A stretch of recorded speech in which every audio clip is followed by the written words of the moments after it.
오늘 저는 최후의 만찬에서 일어난 일이라는 주제로 하나님의 말씀을 전하고자 합니다.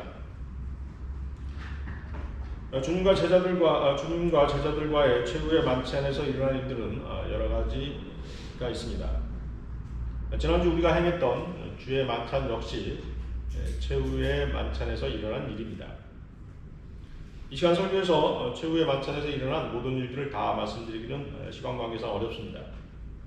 오늘은 세 가지 정도만 말씀드리고자 합니다. 나중에 또 시간이 된다면, 기회가 된다면 최후의 만찬에서 일어난 나머지 일들에 대해서도 한 번 더 설교를 하도록 하겠습니다. 자, 12절을 보시면 우리가 쓰는 그 태양력으로 따지면 화요일 오후 6시 이후에 일어난 일입니다. 유대인들의 달력으로 따지면 하루의 시작이 오후 6시부터이므로 유대식으로는 수요일이 시작되는 때입니다. 이때는 목요일 오후 6시부터 시작되는 유월절을 준비하는 준비일입니다. 그러니까 내일 목요일날 유월절이 시작된다고 한다면 오늘 수요일에 준비를 하는 것입니다. 그렇기 때문에 수요일은 유월절의 예비일이 되는 것입니다. 빵을 굽고 어린 양을 잡는 일을 하는 것입니다. 이 일은 유월절 당일에는 하지 않습니다. 유월절이 안식일이었기 때문입니다. 아시다시피 안식일은 율법에서 아무 일도 하지 못하도록 규정하고 있습니다. 자, 13절을 보시면 13절은 주님이 전지전능하신 하나님이심을 증거해주고 계십니다. 주님께서는 제자들이 어디서 어떤 사람을 만나야 하는지를 정확히 일러주십니다. 자, 보통 이런 큰 명절에는 예루살렘에 모이는 사람들이 대략 약 300만 정도가 모인다고 합니다. 이스라엘 사람들뿐만 아니라 해외에서 온 사람들도 있기 때문입니다. 그래서 원근 각지에서 온 사람들로 약 300만 인파가 있는 가운데 두 제자가 우연히 물통진 사람을 만나고 그의 안내를 받아서 유월절 만찬에 적합한 집을 찾을 수 있는 확률은 거의 기적에 가까운 확률이라고 할 수 있을 것입니다. 예수님께서는 예루살렘에 다른 사람들이 유월절 식사에 참여하는 것보다 하루 정도를 앞당겨 유월절 식사를 하고자 하시는 것입니다. 왜 그러시는 것입니까? 주님은 유월절 당일에는 유월절 어린 양이 되셔야 했기 때문인 것입니다. 여러분들 고린도전서 5장 7절 보십시오. 고린도전서 5장 7절.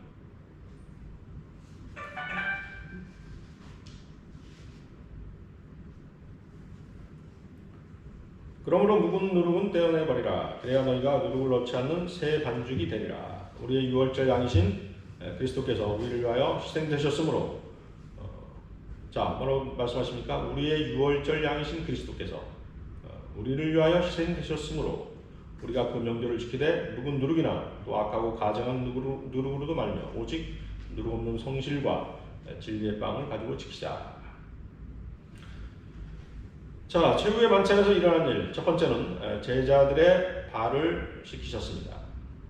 여러분들 요한복음 13장 보십시오. 요한복음 13장 3절에서 15절 말씀입니다. 요한복음 13장 3절에서 15절 말씀입니다.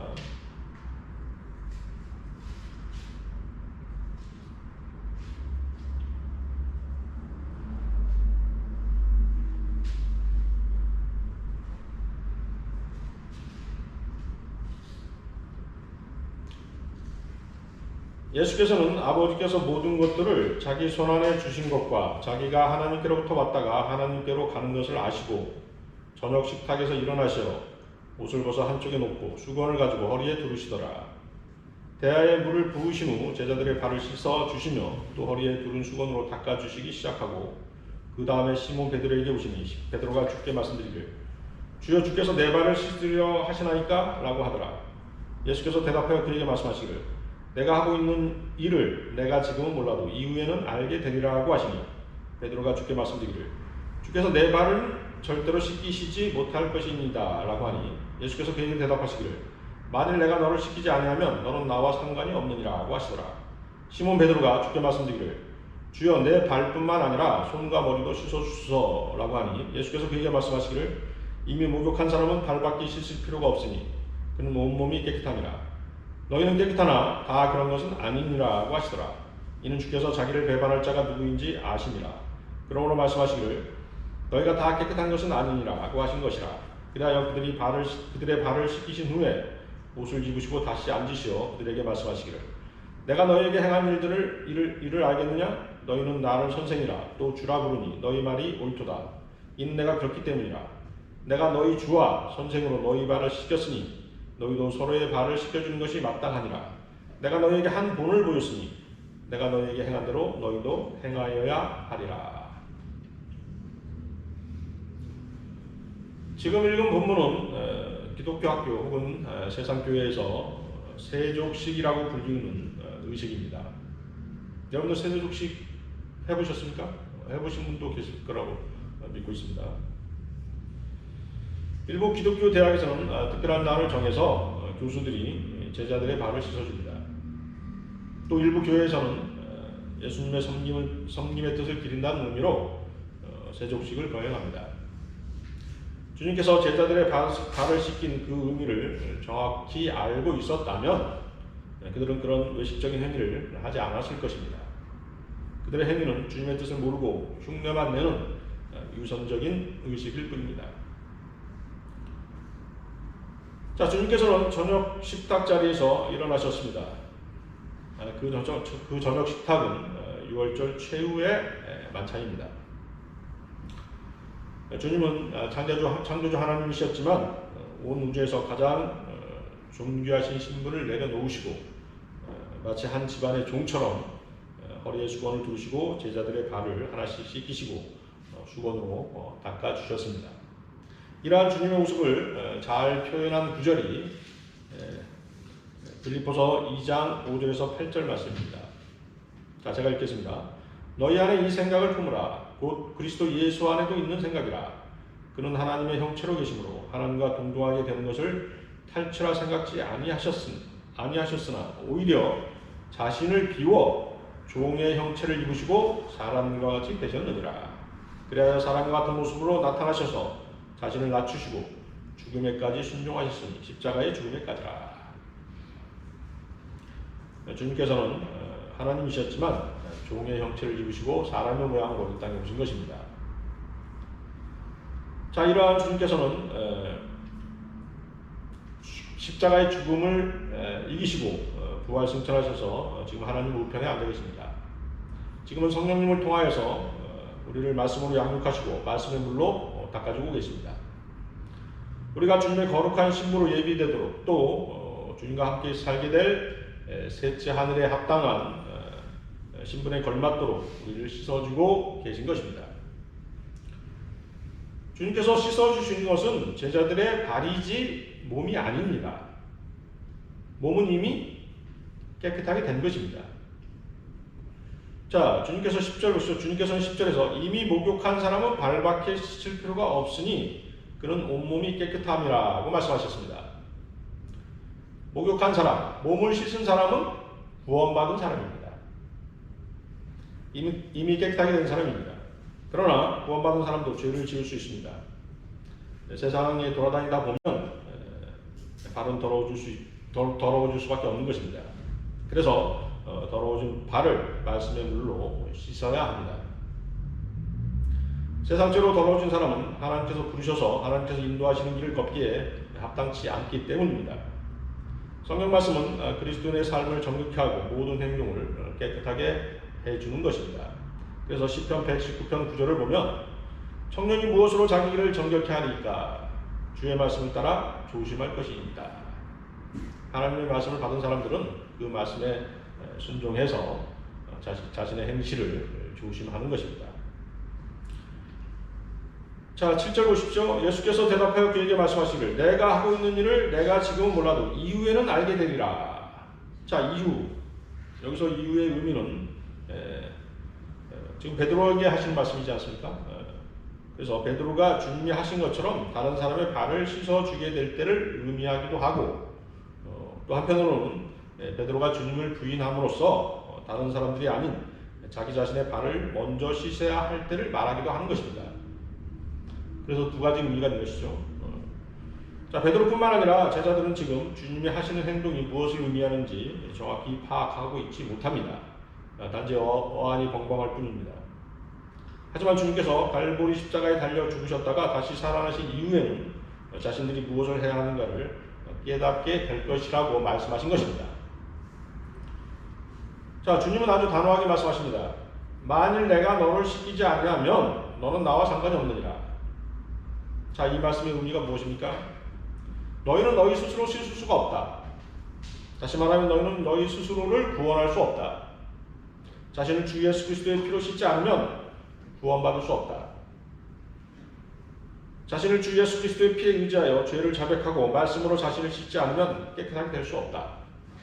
주 예수 그리스도의 피와 상관없이 자신을 씻으려고 한다면 구원받지 못한다. 주님의 말씀으로 발을 씻지 않고 다른 것으로 씻으려고 한다면 그는 주님과 아무런 상관도 없는 사람이 된다.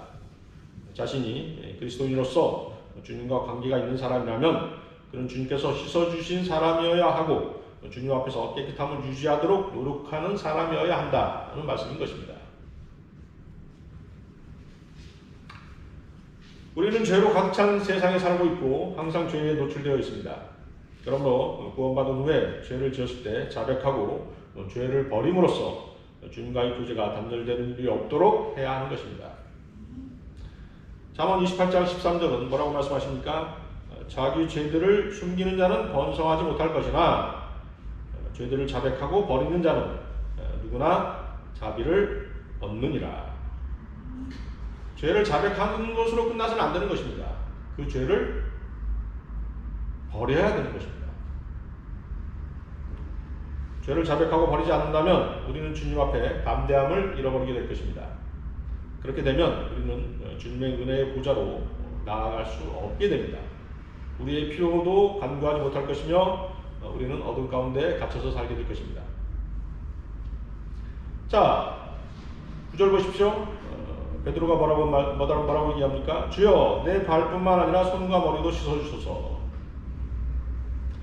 베드로는 늘 머리보다 몸이 앞서가는 제자입니다. 지키지도 못할 일들을 마치 할 수 있는 것처럼 허세를 부리는 성질 급한 제자가 바로 베드로입니다. 이런 유형의 사람은 가슴만 뜨겁다 보니 단순하게 행동합니다. 주님께로부터 씻음을 받지 않으면 주님과 아무 상관도 없는 사람이라는 말씀을 듣자 베드로는 발뿐만 아니라 손과 머리도 씻어달라고 말하고 있는 것입니다. 자, 그러자 주님께서 뭐라고 말씀하십니까? 이미 목욕한 사람은 발밖에 씻을 필요가 없으니 그는 온몸이 깨끗함이라.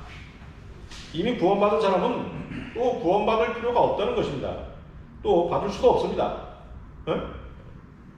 구원은 한 번으로 성취되며 그것을 영원히 보장되는 것입니다. 구원을 몇 번씩 받는 사람이 있어요. 네?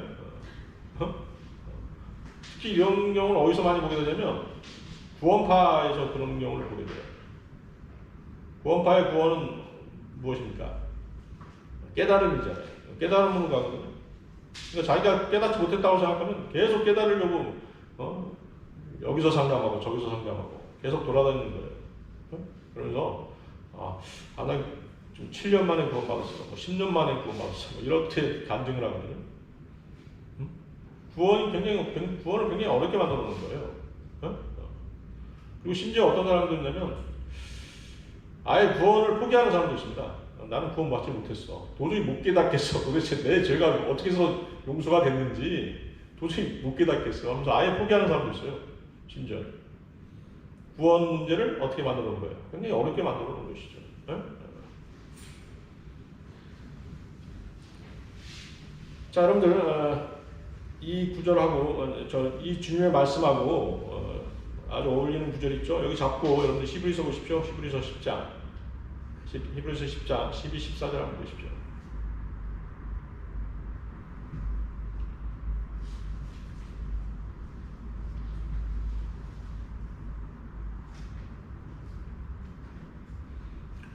자, 히브리서 10장 12, 14절 보셨나요? 이분은 한 번의 속죄제를 영원히 드린 후 하나님의 오른편에 앉으셔서 그 후로는 그의 원수들을 자기 발판으로 삼으실 때까지 기다리시느니라. 이는 그가 한 번의 제사로서 거룩하게 된 자들을 영원히 온전케 하셨기 때문이라. 영원히 온전케 하셨기 때문이라. 아시겠습니까? 구원의 영원한 보장이죠. 한 번 받은 구원은 영원히 변치 않는 것입니다. 잃어버릴 수가 없는 것입니다. 또 여러분들이 원하기만 한다면 구원을 얼마나 쉽게 받을 수 있습니까? 그렇죠? 여러분의 의지가 중요한 거잖아요. 제가 알고 있는 그 수학 선생님 한 분 계셨는데 제주도에 사셨던 분이세요. 이 양반이 이제 구원을 받고 싶었는데 도대체 이건 어떻게 구원받는지 몰랐던 거예요.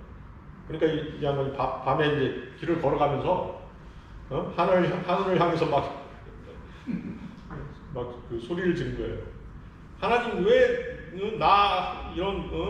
나 같은 사람 한 사람 왜 구원시켜 못하시는 것이 막 하면서 막 소리 지른 거예요. 하나님 막 원망한 거죠. 근데 이제 어떻게 했어요? 이 선생님이 이제 구원 받으셨어요. 아시겠어요? 그런 원망은 해도 되죠, 그죠? 그 의지가 중요한 거잖아요. 나 구원 받고 싶습니다, 정말. 그 의지가 중요한 것이지. 무슨 그 수학 공식 그 원리처럼 증명하듯이 말이죠. 나 이거 못 깨달았어. 이거. 그러면 안 되지. 그래가지고 구원 못 받는 거예요. 아시겠습니까?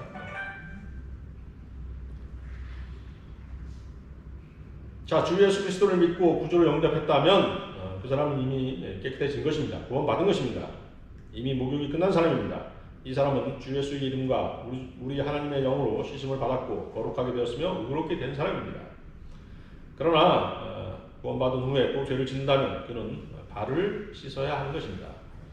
따라서 이 말씀의 영적인 적용은 발을 씻는다는 것에 대한 영적인 적용은 그리스도인의 구원에 대한 것이 아니라 그리스도인들의 매일매일의 생활에 대한 것임을 우리는 알 수 있는 것입니다.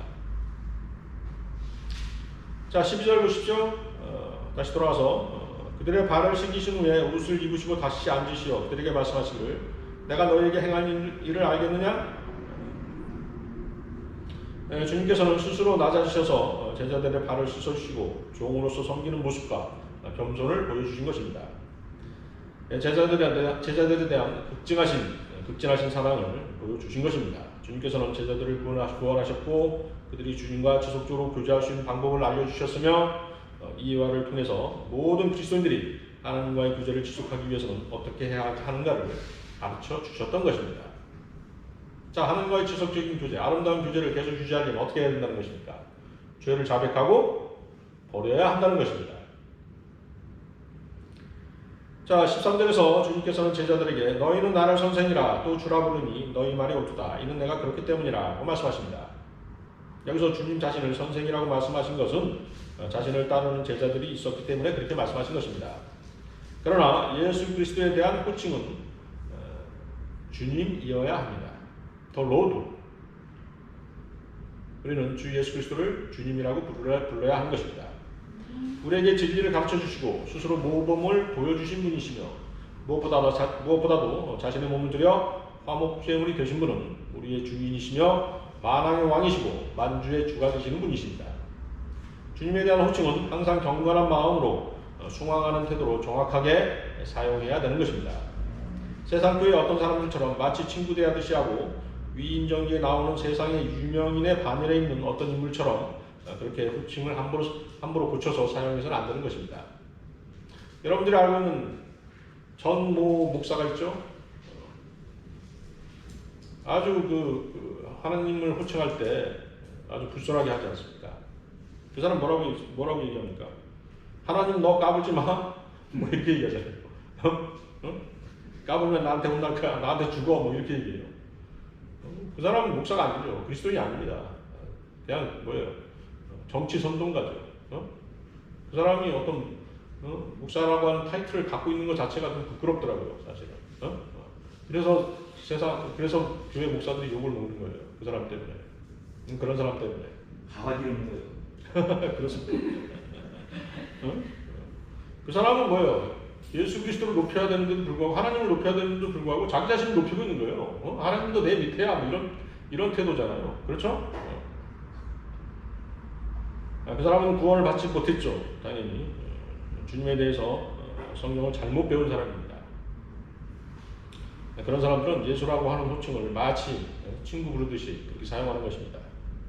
그것은 어떤 친근함을 보이는 것이 아니라 예수라는 이름을 이용해서 오히려 자신을 높이고 있는 행위인 것입니다. 교만한 사람인 것입니다. 그들에게는 예수님께서 주 하나님의 영광으로 다가오지 않기 때문에 그렇게 경망스럽게 행동하는 것입니다. 우리가 주님이 우리의 주인이심을 인정한다면, 또 위대하신 창조주시며 영원토록 권세와 부귀와 지혜와 힘과 존귀와 영광과 찬송을 받으시기에 합당하신 그분을 주 하나님으로 대한다면 우리는 그에 합당한 이름으로 그분을 불러야 하는 것입니다. 그분의 위대하신 성호는 주 예수 그리스도십니다. 주 예수 그리스도는 우리의 주님이십니다. 우리의 주인이십니다. 자, 14절 보십시오. 내가 너희 주와 선생으로 너희 발을 씻겼으니 너희도 서로의 발을 씻겨주는 것이 마땅하니라. 주님께서는 마치 세상의 선생이 되셔서 제자들의 발을 씻어주시는 모범을 보이시면서 너희도 서로의 발을 씻겨주는 것이 마땅하니라고 말씀하십니다. 자, 이 구절을 또 오용해서 여러 교회나 학교들이 세족식을 성경에서 가르치는 의식으로 간주해서 행하는 것입니다. 자, 그러나 보십시오. 주님은 세족식이라고 하는 의식을 제정하신 것이 결코 아닙니다. 너희도 발을 씻겨라 이렇게 얘기하신 것입니까? 그 행위를, 그 의식을 행하라고 하신 것입니까? 결코 그게 아닙니다. 제자들에게 한 본을 보이신 것입니다. 이 본은 다른 사람의 맨발에서 먼지를 씻어내는 것과는 아무런 관련이 없습니다. 서로의 발을 씻겨준다라고 하는 의미가 무엇입니까? 자, 매일매일의 죄에서 자신이 깨끗하게 되도록 형제 자매들과의 교제 가운데서 서로를 섬기는 것, 이것이 바로 서로의 발을 씻겨주는 것입니다. 아시겠습니까? 여러분들이 혼자 있게 되면 아무래도 어떻습니까? 죄에 노출되는 경우가 많이 생길 수밖에 없습니다. 그런 환경에 처하지 않도록 여러분들이 조심을 해야 되겠지만 그렇지 않는 경우가 있다는 것입니다.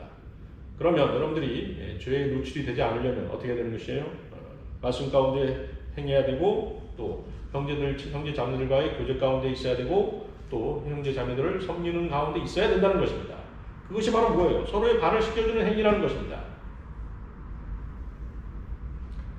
내가 너에게 한 본을 보였으니 내가 너에게 행한 대로 너희도 행하여야 하리라. 주님께서는 한 본을 보였으니 라고 말씀하십니다.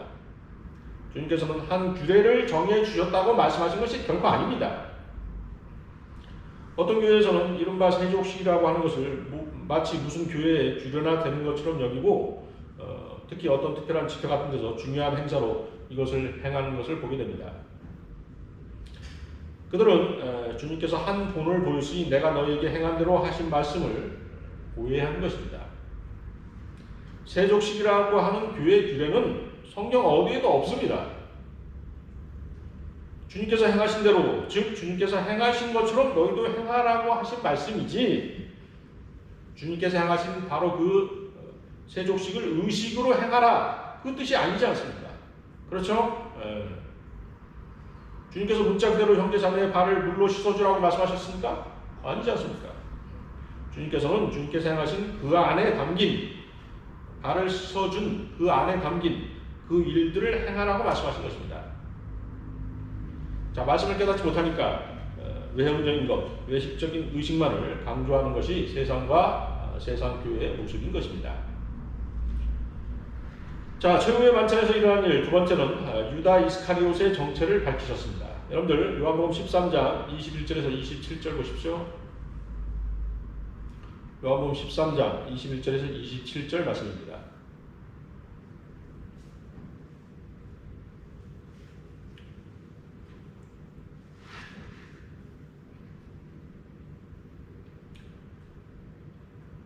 요한복음 13장 21절에서 27절 말씀 찾으셨나요? 예수께서 이 말씀을 하시고 영 안에서 괴로워하시며 증거하여 말씀하시길 진실로 진실로 내가 너희에게 말하노니 너희 가운데 한 사람이 나를 배반하리라고 하시니 제자들이 주께서 누구를 말씀하시는가 의아해하며 서로 쳐다보더라. 그때 주의 제자 가운데 한 사람 곧 예수께서 사랑하시던 자가 예수의 품에 기대어 있더라. 그러므로 시몬 베드로가 그에게 머리를 끄덕여 주께서 말씀하신 자가 누구인가를 묻게 하니라. 그러자 그가 예수의 가슴에 의지한 채 주께 말씀드리기를 주여 그가 누구니까? 라고 하니 예수께서 대답하시기를 내가 빵 한 조각을 적셔서 주는 자가 그니라고 하시고 빵 한 조각을 적셔서 시몬의 아들 유다 이스카리옷에게 주시니라. 그가 빵 조각을 받은 후에 사탄이 그에게 들어가니라. 그러므로 예수께서 그에게 말씀하시기를 내가 하는 일을 속히 행하라고 하시더라. 유다 이스카리옷은 주님을 항상 선생님이라고 불렀습니다. 최후의 만찬 석상에서 주님께서 너희 가운데 한 사람이 나를 배반하리라고 말씀하셨을 때도 다른 제자들은 뭐라고 하겠습니까? 너도 나도 주여 내가 그니까 라고 물었지만 유다 이스카리옷은 선생님 그가 내니까 라고 묻습니다.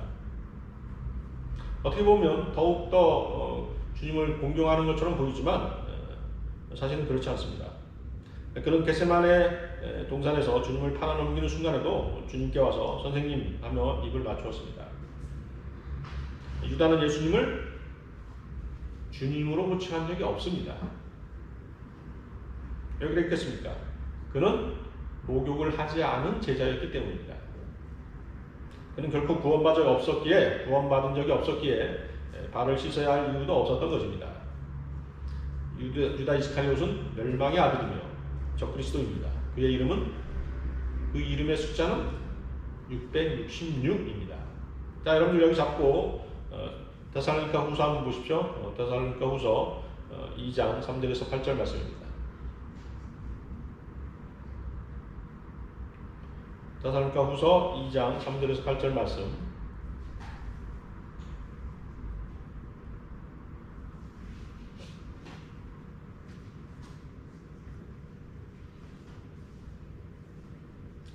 아무도 어떤 모양으로든지 너희를 미혹하지 못하게 하라. 이는 먼저 배교하는 일이 이르지 않고 또 그 죄의 사람 곧 멸망의 아들이 나타나지 않고서는 그날이 오지 아니하니라. 그는 대적하는 자며 또 하나님이라 불리는 모든 것과 숭배받는 대상 위에 자신을 높여 하나님의 성전에 앉아 하나님처럼 보여 자신을 하나님이라고 하느니라. 내가 너희와 함께 있었을 때 너희에게 이 일들에 대해 말한 것을 기억하지 못하느냐? 이제 너희는 무엇이 맡고 있는지를 아나니 이는 그가 자기 때에 나타나는 것이라. 불법의 신비가 이미 활동하고 있나니 현재는 막는 자가 있어 막을 것이나 그가 그 길에서 옮겨질 때까지만 그리하리라. 그리고 나서 그 악한 자가 나타내니 주께서 그를 자기 입에서 나오는 영으로 소멸하시고 그의 찬란한 우심으로 제거하시니라. 자, 지금의 그 유튜브라든가 이런 그 매체를 보면 뭐 휴거의 날짜라든가 적그리스도의 등장에 관한 많은 거짓 정보들이 난무하고 있습니다. 실제로 자기가 적그리스도라고 자처하는 사람도 있어요. 그 사람 얼굴 보셨나요? 잘생겼더라고요. 적그리스도가 저렇게 미남인가 이런 생각이 들었어요. 근데 자기가 적그리스도라는 거예요. 나이도 33세예요. 그러니까 이제 올해 오신다는 거예요. 33세 자기 나이 올해 이제 예수님의 나이가 33세 반이잖아요. 그죠? 적그리스도도 예수님 흉내내야 되기 때문에 자기도 지금 나이가 33세라고 지금 주장하고 있어요. 자, 근데 여러분 성경 보세요. 적그리스도는 언제 나타나는 건지 정확히 나와 있지 않습니까? 3절에 뭐라고 되어 있습니까? 배교하는 일이 먼저 일어나고 나서, 그렇죠? 그리고 거기 여러분들 한번 1절 한번 보세요. 1절 데살로니가 후서 2장 1절 그 위에 한번 보세요. 2장 1절에 어떤 말씀이 있습니까? 형제들아 우리 주 예수 그리스도의 오심과 그 앞에 우리가 함께 모이는 일에 관하여 이제 너희에게 간구하노니. 여러분 거기 비추십시오. 그 앞에 우리가 함께 모이는 일. 함께 모이는 일이 뭐죠? 공동에 모이는 거. 그렇죠. 그게 휴거잖아요. 휴거. 그렇죠? 아시겠어요? 바로 그거예요. 어떤 순서가 나와 있잖아요. 정확한 순서가 나와 있지 않습니까? 적그리스도가 나타나는 순서죠. 그게. 응?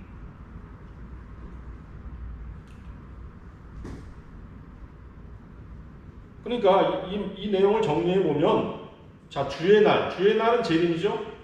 재림은 멸망의 아들이 나타나야 주님이 다시 오시는 거예요. 아시겠습니까? 또 휴거는 배교하는 일이 있어야지 휴거가 일어나는 것이에요. 아시겠죠? 그러면 이제 순서가 나오죠. 배교가 우선이죠. 배교, 휴거, 그다음 멸망의 아들, 재림. 그렇죠? 이게 순서예요. 배교, 다시 한번 배교, 휴거, 멸망의 아들, 재림. 아시겠죠? 그 순서대로 가는 거예요. 성경에서 정확하게 밝혀주고 계시지 않습니까? 자, 물론 이제 성경은 이 사건들 사이의 시간 간격에 대해서는 말씀하지 않으십니다. 사실 그 배교만 하더라도 어때요? 진행된 지가 꽤 됐죠? 꽤 됐어요. 우리가 휴거되기 전에는 아마 정말로 그 소수의 성경대로 믿는 사람들만이 배교하지 않고 대부분의 그리스도인들이 배교하게 될 것이에요. 그 배교는 언제부터 시작됐어요? 로마 카톨릭 생기면서 배교가 아주 급작스럽게 진행됐죠. 엊그저께 WCC들이 뭐 네, 그런 것도 있지만 이제 엊그저께 어떤 우리나라 카톨릭 신부인데 로마 교황청의 어떤 장관이 됐더라고요. 장관. 교황청은 뭐예요? 그리스도 단체가 아니잖아요. 정치 기구예요. 장관들이 있습니다. 각 나라의 대사들 파견하잖아요. 그 장관들이 있는데 우리나라 사람이 거기 장관이 된 거예요. 근데 그 사람이 이제 자기가 이제 장관이 된 그 경위에 대해서 설명을 하거든요. 교황을 만난 거예요. 너무 감격스러웠다고 이제 얘기하면서 교황이 이제 얘기하더래요. 아프리카에도 아프리카 출신 2명의 장관이 있는데 아시아에는 한 명도 없다. 그러니까 당신이 교황청에 들어와서 장관이 돼달라. 이렇게 이제 부탁을 한 거예요. 그러니까 그 얘기를 듣고 자기는 너무 감격스러웠다는 거예요. 그러면서 이제 자기가 이제 그 베드로 광장, 거기 아마 교황청 거기에 바티칸에 베드로 광장이라고 있는 모양이에요. 거기를 걸어다니면서 자기가 기도를 했다는 거예요. 누구한테 기도를 한 줄 아세요? 성령님과 성모한테 기도했다는 거예요. 뭐가 빠졌어요? 예수님이 빠졌잖아요. 우리가 기도할 때 주님께서 기도할 때 누구 이름으로 기도하라고 했어요? 주 예수 그리스도의 이름, 주님의 이름으로 기도하라고 했잖아요. 근데 그 주교가 누구 이름으로 기도했다고 얘기해요? 성령님과 성모님의 이름으로 기도했다고 하면서 아주 감격스러워하는 거예요. 벌써 그게 뭐예요? 완전한 배교잖아요. 우리 그리스도인들 중에서도 그렇게 배교한 사람 있잖아요. 빌리 그레함 같은 사람들. 로마 카톨릭하고 손잡았잖아요. 그죠? 이게 배교란 말이에요. 그 배교하는 일이 이제 완전히 무르익었을 때 그때 휴거가 일어나는 거예요. 휴거가 일어나고 멸망의 아들이 나타나고 그리고 재림이 주님께서 오시는 것입니다. 아시겠죠? 그 일련의 사태들을 여러분들이 일련의 상황들을 사건이 어떻게 전개되는지를 성경을 통해서 알고 있다면 주님이 언제 오신다는 이 날짜를 정하고 어떻게 하고 그런 일들에 속아 넘어가면 안 되는 것입니다. 부안해동하면 안 되는 것이죠. 아시겠습니까? 자, 성령대로 믿는 그리스도인이라면 이 멸망의 아들이 누구인지 알고 있어야 됩니다. 멸망의 아들은 끝없이 깊은 구렁의 천사입니다. 자, 우리 계시록에서 공부했었죠? 그 천사의 이름은 히브리어로 아바돈이고 헬라어로는 아폴로온입니다. 여러분들 예전에 아폴로 달 탐사선 아폴로 13인가요? 있었죠? 그게 바로 이제 멸망의 아들 그 이름을 따서 보낸 것입니다. 성경을 아는 사람이 이름을 지었다고 한다면 그런 이름을 짓지 않았겠었죠. 그렇죠? 자기네들 말로는 뭐예요? 그냥 그리스 신화에 나오는 이름을 따서 지었다라고 얘기를 하지만 사실은 뭐예요? 이게 멸망의 아들에 대한 이름이잖아요. 호칭이잖아요. 자, 그는 끝없이 깊은 구렁의 왕이고 그 끝없이 깊은 구렁이 자신의 거처입니다. 그는 지상의 사람으로 나타났으며 예수 그리스도께서는 그를 멸망의 아들이라고 부르셨고 그는 궁극적으로 멸망으로 들어갈 것입니다. 그가 지상의 사람으로 나타났을 때는 유다 이스카리옷이라는 이름을 가졌던 것입니다. 요한복음 6장 70절 보면 예수께서 그들에게 말씀하시기를 내가 너희 12를 택하지 아니하였느냐 그러나 너희 중에 하나는 마귀니라. 자, 이렇게 말씀하셨죠. 자, 그의 이름에 유다가 붙은 것은 그가 유다 지파의 사자이신 주 예수 그리스도를 모방한 가짜이기 때문입니다. 유다 이스카리옷, 유다 이스카리옷의 이스라는 뜻은 사람이라는 뜻입니다. 카리옷은 크리옷이라고 하는 지명을 말합니다. 그것은 어디냐면 요단강 동쪽 시리아에 있는 모압인들의 땅입니다. 함족 계통의 모압인들의 땅, 그것이 크리옷이에요. 유다 이스카리옷. 아시겠죠? 그러니까 모압 땅, 크리옷에 있는 사람인데 그 이름이 뭐다? 유다다 이런 뜻이죠. 그래서 유다 이스카리옷 하면 뭐예요? 크리옷 사람 유다 이런 뜻이 되는 것입니다. 따라서 유다 이스카리옷은 혼혈 시리아계 유대인으로서 창세기에 나오는 하나님 앞에 힘센 사냥꾼이었던 nim롯의 직계 후손인 것입니다. nim롯은 적그리스도의 정확한 예표가 되는 사람이었습니다. 적그리스도가 나타날 때 그는 유대인으로서 세 대륙 아시아, 아프리카, 유럽의 혼혈인으로 등장하는 것입니다. 따라서 세상은 그를 아무런 인종적인 편견 없이 받아들이게 된 것입니다. 그는 암살당한 후에 죽은 자들로부터 일어날 것인데 이것은 주님의 부활을 흉내내는 것입니다. 장차 그는 육화된 사탄이 될 것이고 창세기 3장 15절에 예언된 대로 뱀의 씨가 될 것이며 문자 그대로 사탄의 아들이 될 것입니다. 비록 그에게는 시몬이라는 인간 아버지가 있었지만 유다 이스카리옷은 인간이 아니라 마귀였던 것입니다. 그가 침례를 받고 주의 만찬에 참여했을지라도 그는 죽어서 자신의 거처인 끝없이 깊은 구렁으로 들어갔습니다. 그는 그곳을 다스리는 왕이었습니다. 그는 대환란 때 다시 그곳에서 나오게 될 것입니다. 그가 나타날 때까지 지상에 남아있는 사람이 있다면 그는 불행한 사람이겠죠. 그렇죠?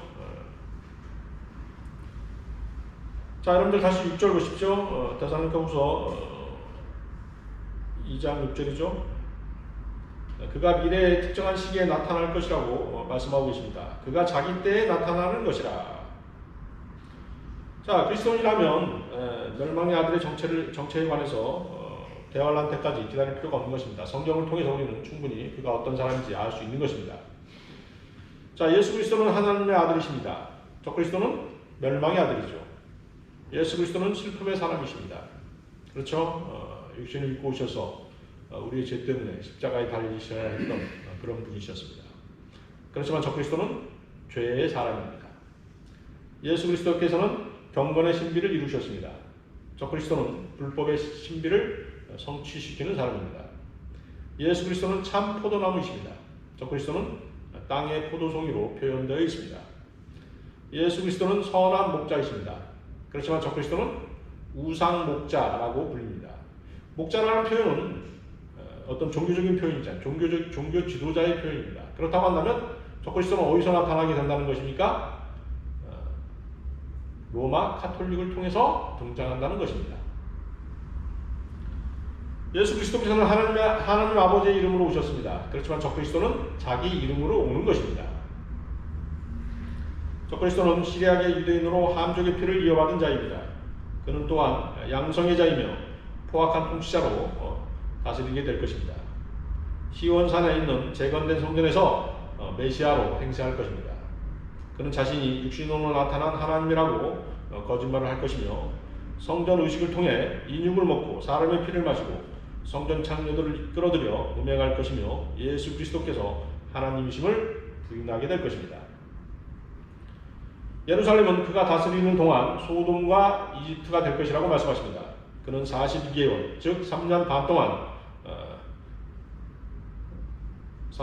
다스리면서 자신의 표 또는 자신의 이름의 숫자, 그의 이름을 받지 않은 사람들을 어떻게 하는 것입니까? 참수할 것입니다. 목을 벨 것입니다. 그래서 육류표를 받지 않는 사람들은 또 받기를 거부하는 사람들은 잡혀서 목베임을 당하는 것입니다. 그는 세상에 속한 모든 국가들에게 자신의 살아있는 우상에게 경배하라고 지시할 것이며 또 모든 민족에게 지상에서 유대인들을 멸종시켜야 된다고 종용하게 될 것입니다. 적그리스도가 미래에 나타난다는 말씀은 세상 사람들에게 그렇다는 것입니다. 성령님으로 믿는 그리스도인들은 적그리스도와 마주칠 일이 없는 것입니다. 그리스도인들은 적그리스도가 나타나는 것을 기다리는 사람이 아니라 주님의 다시 오심을 기다리는 사람들인 것입니다. 자, 최후의 만찬에서 일어난 일, 마지막 세 번째는 베드로의 실족을 말씀하셨습니다. 여러분들 누가복음 22장 31절에서 34절 보십시오.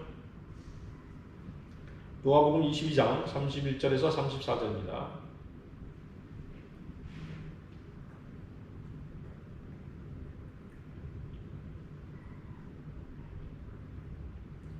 찾으셨습니까?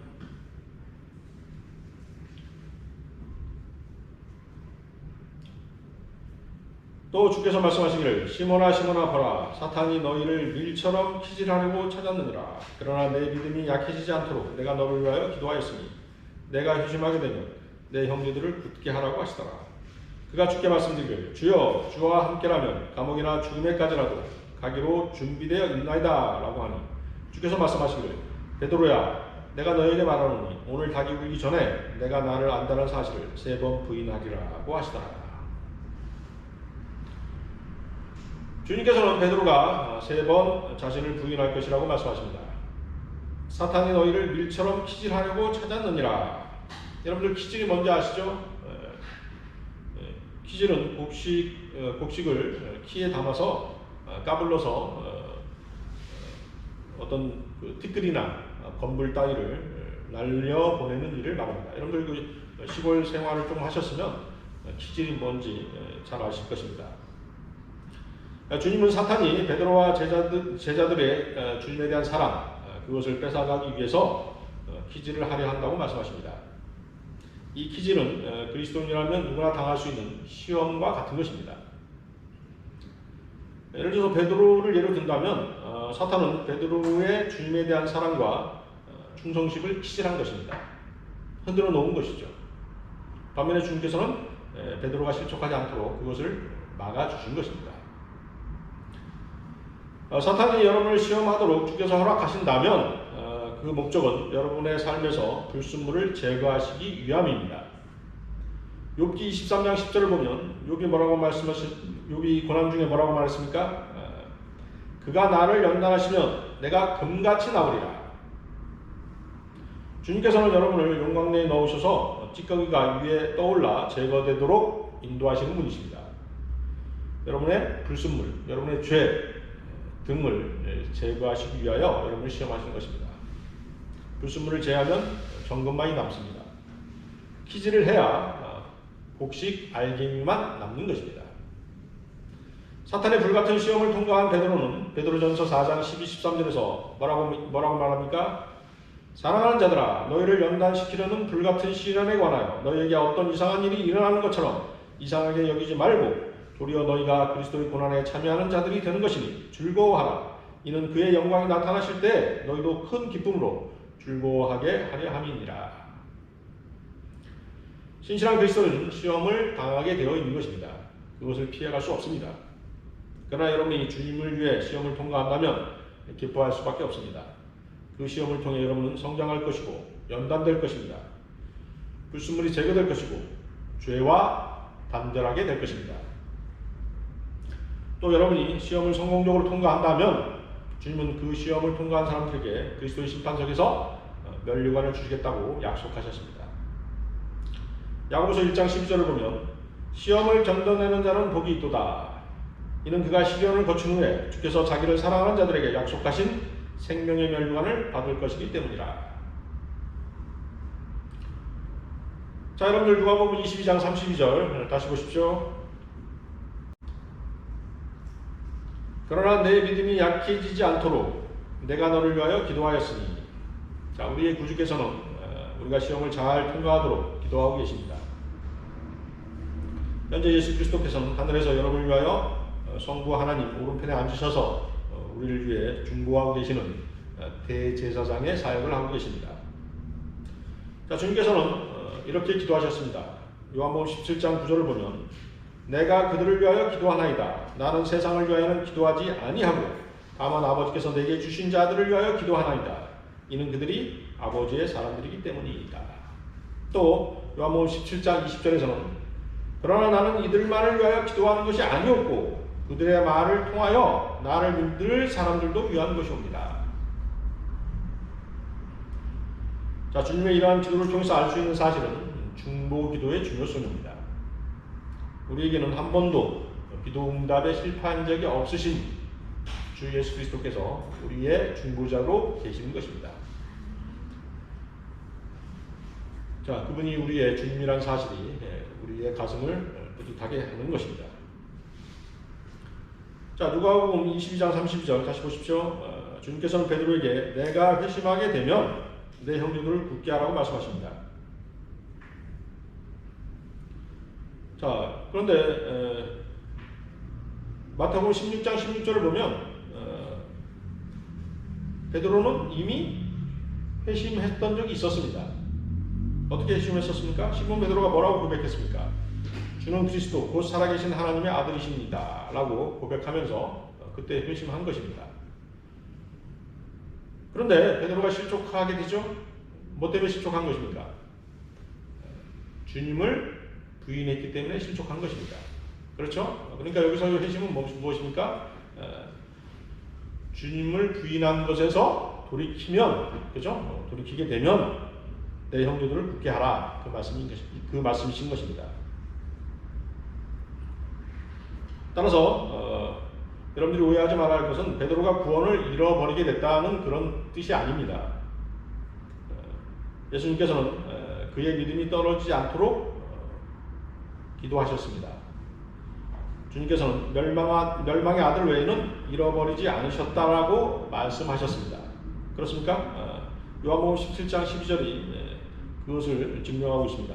내가 그들과 함께 세상에 있었을 때에는 아버지의 이름으로 그들을 지켰나이다. 아버지께서 내게 주신 그들을 내가 지켰고 멸망의 아들 외에는 그들 중 아무도 잃어버리지 아니하였으니 이로써 성경이 이루어지게 한 것이옵니다. 아시겠습니까?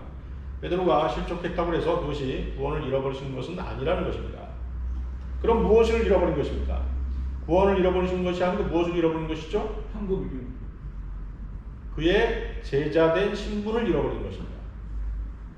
자, 여러분들 여기 잡고 여러분들 마가복음 보시면 마가복음 16장 17절 마가복음 16장 17절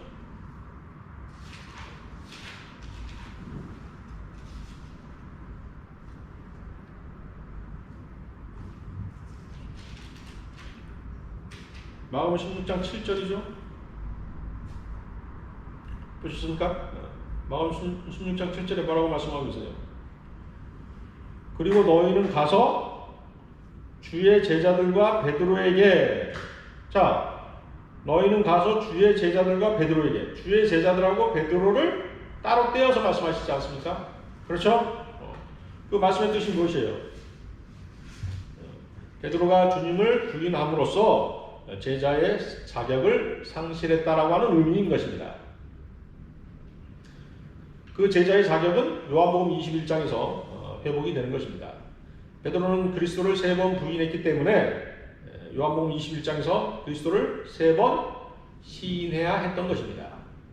그렇죠? 여러분들 요한복음 21장 15, 17절 보십시오. 요한복음 21장 15, 17절 찾으셨나요?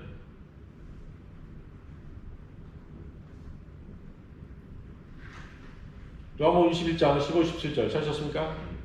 그래야 그들이 식사를 마쳤을 때 예수께서 시몬 베드로에게 말씀하시기를 요나의 아들 시몬아 내가 이 사람들보다 나를 더 사랑하느냐고 하시니 그가 주께 말씀드리기를 주여 그러하옵니다. 주께서는 내가 주를 사랑하시는 줄 아시나이다 라고 하니 주께서 말씀하시기를 내 어린 양들을 먹이라고 하시니라. 주께서 그에게 두 번째로 다시 말씀하시기를 요나의 아들 시몬아 내가 나를 사랑하느냐고 하시니 그가 주께 말씀드리기를 주여 그러하옵니다. 주께서는 내가 주를 사랑하는 줄 아시나이다 라고 하니 주께서 그에게 말씀하시기를 내 양들을 먹이라고 하시니라. 세 번째 그에게 말씀하시기를 요나의 아들 시몬아 내가 나를 사랑하느냐고 하시니라. 주께서 그에게 3번이나 내가 나를 사랑하느냐고 하시니 베드로가 상심하더라. 그리하여 주께 말씀드리기를 주여 주께서는 모든 것을 아시며 내가 주를 사랑하는 줄 아시나이다 라고 하니 예수께서 그에게 말씀하시기를 내 양들을 먹이라고 하시니라.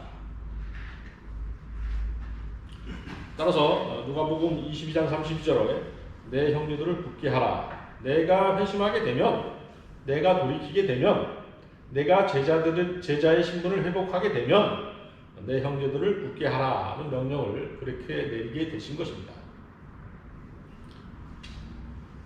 베드로는 이 사실을 바탕으로 해서 베드로전서 5장 1절에서 3절에서 장로들에게 이렇게 말한 적이 있습니다.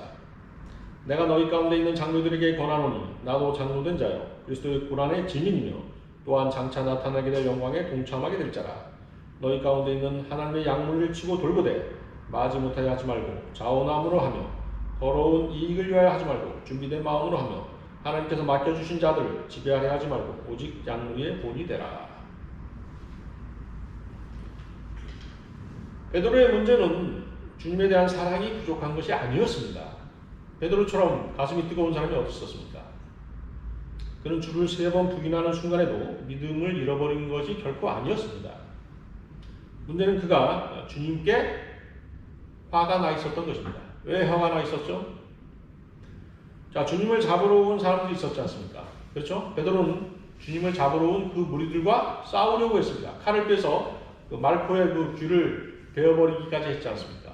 싸우려고 했는데 주님께서는 그것을 어떻게 했어요? 막으셨습니다. 자, 우리 그리스도인들이 맞이할 수 있는 가장 위험한 상황은 하나님께서 내가 옳다고 생각하는 방식대로 일을 처리하지 않으실 때 하나님께 화를 내는 것입니다. 나는 이렇게 하고 싶은데 하나님께서 왜 그렇게 하시냐는 거죠. 우리는 자신의 뜻이 관철되지 않을 때 주님께 화가 나고 자신의 서운한 감정을 주님께 돌린다는 사실입니다. 우리 교회가 당했던 일련의 영적 전쟁에서도 그런 일이 조금 있었습니다. 사실은 하나님께서 원하시는 방식과 우리가 처리하는 방식이 달랐지 않습니까? 그렇죠? 그런데 우리는 우리의 방식을 고집했고 그 방식대로 되지 않았을 때 화가 났었습니다. 그죠? 여러분들은 화가 나지 않았을지 모르지만 저는 화가 좀 났었습니다. 그것이 힘들다니 또. 그것은 대적들을 향한 것이 아니라 누구를 향한 것이었습니까? 하나님을 향한 것이었습니다. 그것이 문제였던 것이죠. 육신이 드러난 것입니다. 자, 그럴 때는 어떻게 해야 됩니까? 빨리 그 상황에 돌이켜서 주님의 방식을 따라야 하는 것입니다. 그랬을 때 우리는 모든 것을 다시 회복하고 평안한 가운데 주님을 다시 섬길 수 있는 것입니다. 우리 그때 2번이나 예배를 못 드렸지 않습니까? 그렇죠? 그것이 엄청난 손해였습니다. 사실은. 이때 손해볼 수 있는 모든 영적인 것들, 물질적인 것들, 영적인 것들은 되돌릴 수 없는 것입니다. 물질적인 것들은 주님께서 언제든지 채워주실 수 있는 것이죠. 그렇습니까? 하나님께서는 이런 모든 것들을 영이 손쉽게 채워주시는 그런 능력 있는 분이신 것입니다. 다만 우리의 중심을 보시고 마음을 보시는 주님은 우리가 주님의 뜻에 순종할 수 있는지를 시험해 보시는 것일 뿐입니다. 자, 오늘 설교의 결론입니다. 여러분들 레오나르도 다빈치 아십니까? 레오나르도 다빈치는 15, 16세기 르네상스 시대를 대표하는 이탈리아의 대표적인 예술가입니다. 레오나르도 다빈치가 그린 그림 모나리자 아십니까? 또 아시는 게 보이시죠? 최후의 만찬이 있습니다. 그렇죠? 오늘 설교하고 어울리는 제목이죠? 최후의 만찬. 이 최후의 만찬이라는 그림을 모르는 사람은 거의 없을 것입니다. 최후의 만찬에 나오는 등장인물이 몇 사람입니까? 13사람. 그렇죠? 12제자하고 예수님. 그렇죠? 예수님이 정 가운데 있고 좌우 양쪽에 예수의 제자들 6사람 있습니다. 그래서 그 레오나르도 다빈치는 예수님을 정중앙에 배치하고 제자들 3명, 또 3명, 6명씩 이렇게 배치를 해서 그런 구도로 이제 그림을 그린 것입니다. 다빈치가 그림을 그리기 시작한 얼마 후에 11명의 제자의 모습을 다 그렸습니다. 그런데 2사람만 그리지 못한 거예요. 누구하고 봅니까? 예수님과 유다 이스카리온만 그리지 못했어요. 왜 그랬나요? 왜 그랬을까요? 그 이유는 2사람의 모델을 찾지 못했기 때문입니다. 그래서 다빈치는 두 사람의 모델을 찾기 위해 이리저리 오랜 시간 여행을 하게 됩니다. 그러다 어느 날 이탈리아의 한 시골에 있는 성당에 들어섰을 때 다빈치는 드디어 자기가 생각한 예수님의 얼굴을 발견하게 됩니다. 무릎을 꿇고 기도하는 한 젊은 청년의 얼굴에서 인자한 예수님의 얼굴을 발견한 것입니다. 다빈치는 그 청년을 모델로 예수님의 얼굴을 완성하게 됐습니다. 자, 이제 다빈치에게 남은 한 사람은 유다 이스카리옷이었습니다. 그러나 다빈치는 오랫동안 유다 이스카리옷의 추악하고 독살스러운 이미지의 모델을 찾지 못했습니다. 그렇게 몇 년을 헤매던 중, 한 6년 정도를 헤맸다고 해요. 그렇게 몇 년을 헤매던 중 다빈치는 로마의 뒷골목 술집에서 한 주정뱅이가 비틀거리며 나오는 모습을 발견하게 됩니다. 추악한 얼굴에 증오에 번뜩이는 눈하며 바로 그 모습이 다빈치가 생각하고 있던 유다 이스카리옷의 모습이었습니다. 그래서 다빈치는 그 주정뱅이에게 비싼 모델료를 지불하고 그림을 그리자고 제안하게 됩니다. 자, 그런데 그림을 그리던 다빈치는 깜짝 놀라지 않을 수 없었습니다. 왜 놀란 것입니까? 다빈치가 깜짝 놀란 이유는 그 주정뱅이의 정체를 알았기 때문입니다. 그 사람은 바로 몇 해 전에 예수님의 인자한 모습의 모델이 됐던 그 청년이었던 것입니다. 예수님의 인자한 얼굴을 가졌던 청년이 몇 년 사이에 유다 이스카리옷의 추악한 모습으로 죄에 물들어 타락해 버린 것이었습니다. 자, 이 예화를 여러 관점에서 얘기할 수 있을 것입니다. 그런데 오늘 제가 이 설교에서 이 예화를 선택한 이유는 구원받은 그리스도인이 신실하시고 진실하신 주 예수 그리스도를 따르지 않는다면 결국에는 마귀처럼 타락할 수 있다는 사실입니다. 이것은 결코 과장된 얘기가 아닙니다. 여러분들 가끔의 타락한 목사들을 보십시오. 그 사람들이 하는 행태를 보세요. 그들의 행태는 마귀처럼 추악한 짓을 한다는 것입니다. 자, 베드로는 마태복음 16장 16절에서 주는 그리스도 곧 살아계신 하나님의 아들이십니다 라고 고백함으로써 주님의 칭찬을 들었습니다. 바요나 시몬아 내가 복이 있도다. 이를 너에게 나타낸 것은 혈과 육이 아니라 하늘에 계신 나의 아버지시니라. 이런 칭찬을 들었던 것입니다. 그러나 마태복음 16장 22, 23절에서 주님께서 자신의 십자가의 죽음을 말씀하시자 주님의 뜻을 알지 못한 베드로는 뭐라고 말합니까? 주여 그럴 수 없나이다. 이런 일이 결코 주께 있어서는 아니 되옵니다 라고 말하게 됩니다. 그러자 주님께서는 돌아서서 베드로에게 뭐라고 말씀하십니까? 사탄아 내 뒤로 물러나라. 너는 나에게 걸림이 되는도다. 이는 내가 하나님의 일들을 생각하지 않고 사람의 일들을 생각함이라. 이렇게 나무라시는 장면을 우리는 보게 되는 것입니다. 사랑하는 제자 베드로가 졸지에 뭐가 된 것입니까? 사탄이 된 것입니다. 여러분들은 지금 자신의 영적 상태에 대해서 절대 과신하면 안 되는 것입니다. 우리의 대적 마귀가 우는 사자처럼 신실한 그리스도인들에게까지도 삼키려고 호시탐탐 놀고 있음을 항상 염두에 두고 더욱 겸손하게 주님의 뜻을 따르는 성도들이 되셔야 하는 것입니다. 다 같이 기도하시겠습니다. 우리의 신이시며 능력이 되시고 방패가 되시는 위대하신 주 하나님 아버지께 이 시간 감사와 찬양과 모든 영광을 돌려드립니다. 오늘 저희들 최후의 만찬에서 일어난 일들이라는 주제로 하나님의 말씀을 나누었습니다. 주님께서는 갈보리 십자가에서 흘리신 보혈로 우리의 몸을 씻어주셨습니다. 그리고 세상을 사는 가운데 발이 더럽혀질 수 있음을 경고하셨습니다. 저희가 죄를 자백하고 버림으로써 주님과의 교제를 항상 아름답게 유지할 수 있게 하시고 서로를 말씀에 따라 섬길 수 있도록 도와주시옵소서. 저희들 항상 신실하시고 진실하신 주님을 따르는 삶을 삶으로 주님 앞에 섰을 때 칭찬과 존귀와 영광을 받고 면류관을 받는 그런 그리스도인이 되기를 원합니다. 여기 머리 숙인 형제자매들 한 사람 한 사람의 기도 제목이 있사옵니다. 저희의 기도와 간구를 들어주시옵고 피로를 채우셔서 감사함으로 그 모든 영광 주님께 돌릴 수 있도록 하여 주시옵소서. 이 모든 기도 곧 다시 오셔서 우리를 부르실 주 예수 그리스도의 이름으로 기도드렸습니다.